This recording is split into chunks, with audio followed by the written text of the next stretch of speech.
I'm just looking at it, game by game. Right now I'm getting ready for, our first game in this regional, and then just taking it step by step.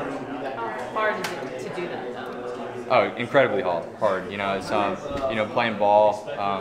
In professional as a professional is something I've looked forward to since I was 5 years old. So it's extremely hard, but I need to stay focused, and I need to be there for my teammates and stuff, and get us prepared and ready for tomorrow, the next day, and leading up to the regional as much as I can. So there's no sense of, okay, this might be my last NCAA tournament. Let me hit it harder than usual.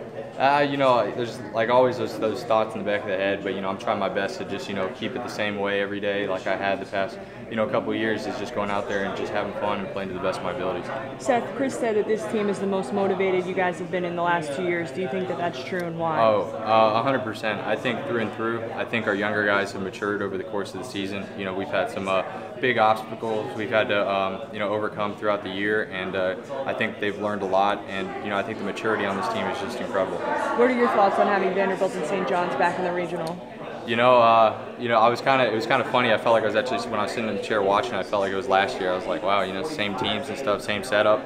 But we have to look at it, for the returners, we have to look at it as a totally different experience. Last year was kind of a rough year. Vandy, they had some great pitching, some great hitters, and they, at the end of the day, they went out and won the ball game. So for us, I think we can't try to get too excited, too tense when it comes to, we have to, get revenge on them. We have to take it to them. I think we got to play them like any other team. And what about Morgan? Did you see Tanner's response to that when he was asked about those two teams returning here? When I was watching it, I really honestly was kind of just thinking about, what we needed to do to prepare for it. So I really honestly wasn't really listening after that when we he said it was an oversight, that they didn't realize that they did that. Really? Yeah.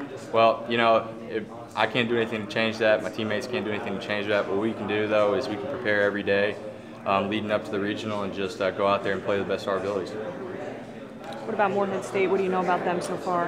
I heard they got some pop throughout the lineup. They're a scrappy team. They're a team that competes, not afraid to play a bigger team, a bigger school that it doesn't matter to them. They're going to go out there and they're going to compete, and that's what we have to do.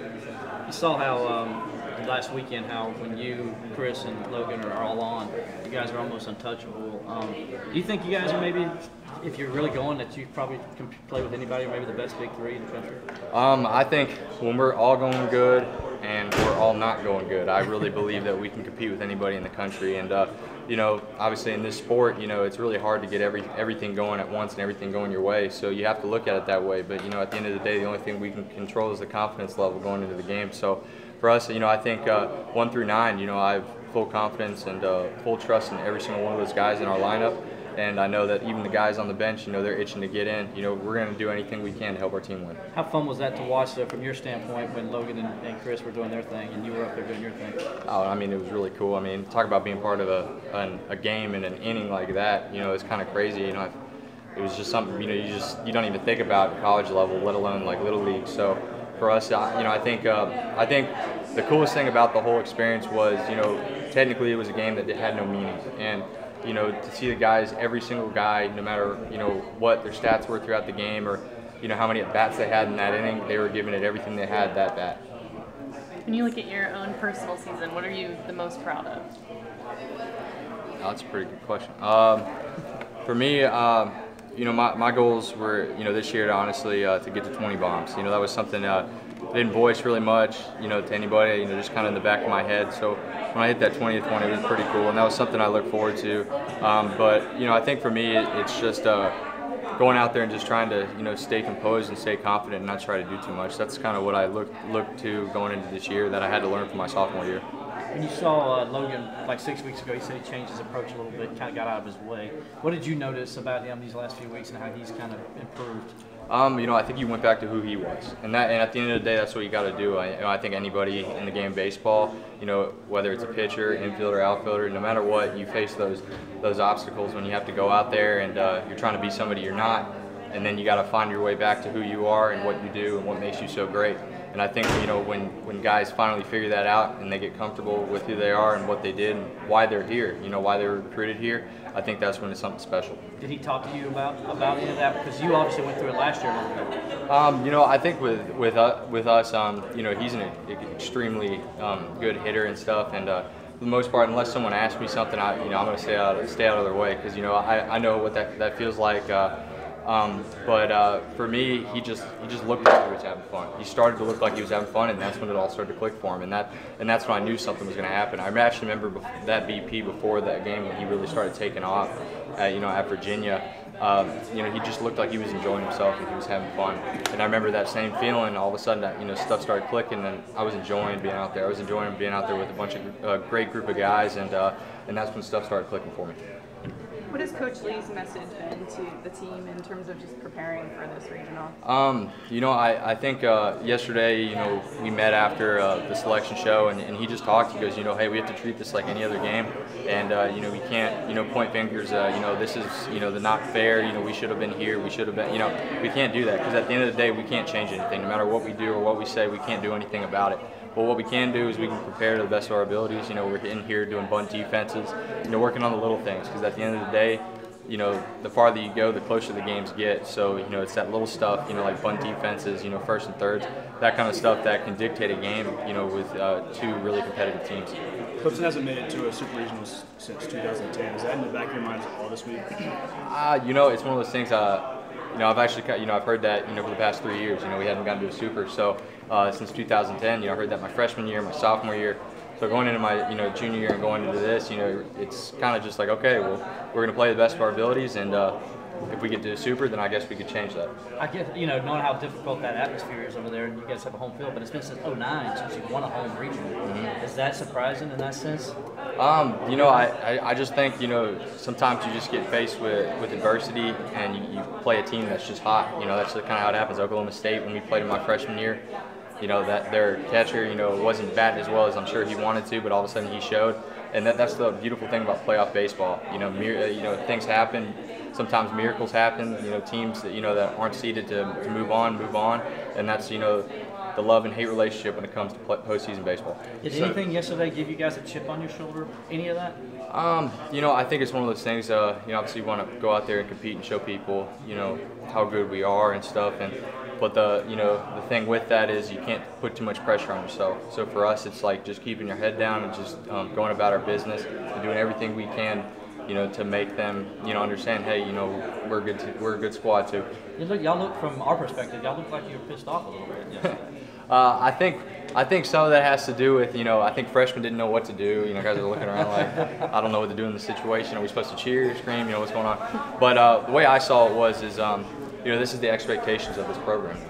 I remember my freshman year, we were excited, you know, when we saw our name being called on TV. You know, everybody freaked out because, you know, it hadn't happened in a while.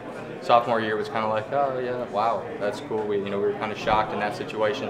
And then this year, it's like, you know, this is the expectations. This is what we expect in this program. So I think it was just another thing like, okay, well, we've gotten here now, but now we got to move on. So, did Monty recruit you to Clemson, or were you committed before he was hired? I was committed before he was hired, but I actually remember getting that phone call, and I was in Florida, and you know, I was uncommitted at the time, and you know, I wanted to come halfway through the year, and you know, so I made some calls to some teams and stuff, and some schools, and I was waiting on some calls back to see, you know, if I need to come up on a visit, and you know, I'm sitting there, and my phone rings, you know, South Carolina number, and he goes, hey, this is Monty Lee, head baseball coach at Clemson. And I was like, oh wow, and talked to him for a couple hours, and I was like, you know, Coach, I don't want to play anywhere else. I said, you know, I love this school, I love this program, and you know, I want to play ball here at Clemson. What was it? What did he say on the phone to you that really cemented your decision? You know, I think, you know, just talking when it came to, you know, how he wants his hitters to be, because you know, we want to, you know, be a team, you know, that has a lot of power, you know, that, you know, hits the ball, you know, not a small ball team, and you know, in a lot of college programs, you know, it's very successful, but you know, sometimes, you know, it doesn't help other guys get to the next level, and that was something I was looking for. was a team that I could go to, and he could help me further my strengths when it comes to baseball, and so hitting was a big part of it, and he loves talking hitting. So I talked to him for about 2 hours about all that kind of stuff, and I said, man, this is a guy I want to play for. I mean, you said earlier that your goal was 20 home runs this year, so it seems like a perfect coach for you. Huh? Yeah, you better believe it. Last round he's seeing how far we can put him in the seats. So, that's pretty cool. To have a coach like that.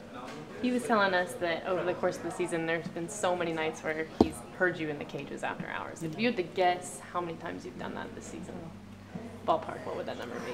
Man, I mean, are you talking fall, winter, whole all year. that kind of stuff? I mean, honestly, throughout the fall and the winter, you kind of got to cut back in the spring, because you were just playing and stuff. But every day. Weekends too? Weekends too. Yeah. And Jordan was telling us that you guys would sometimes come after your homework. Is that always a nighttime thing? Yeah, I think for me it's one of those things. Sometimes I just need to clear my head, and I always find kind of peace when it comes in the cage by myself. Just doing what I love to do. So, but for me, throughout the fall and the winter, I worked extremely hard in all kinds of aspects of baseball.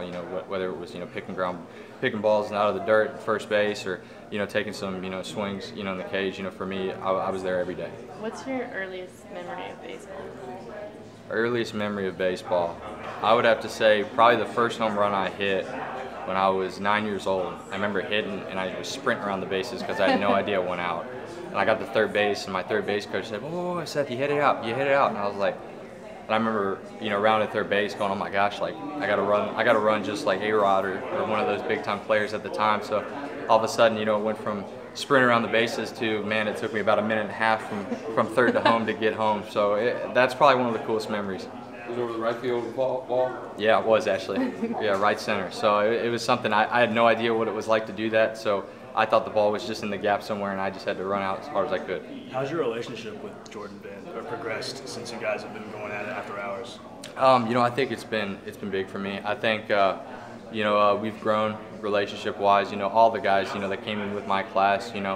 I think we've all grown really close. But Jordan's a guy that's never afraid to call me out on something, and that's what I love about him. He doesn't care who you are, what you've done, or how you do it. He goes, at the end of the day, he wants you to give 100% every day and just go out there and compete. How have you seen him progress as a player from this time of year again? He's matured tremendously. I can't say even the greatest things about him, and he's a guy that you look to, and that he's in your corner and he's in your team's corner, and he's going to do everything in his power to help our team win. Having Sam Hall in the lineup now, Hawkins lately, and hopefully you'll get Kier back. Having those guys, how much more dynamic does that make this lineup and putting pressure on the base paths? I think it's huge for us when it comes to that's that kind of where all that happens. When it comes to pitchers and all that kind of stuff. That's where the nervous tick kind of comes from. I live with pitchers, back at my house, so I hear all about it. When you got a guy on the bases that can do some damage, that can make some plays happen.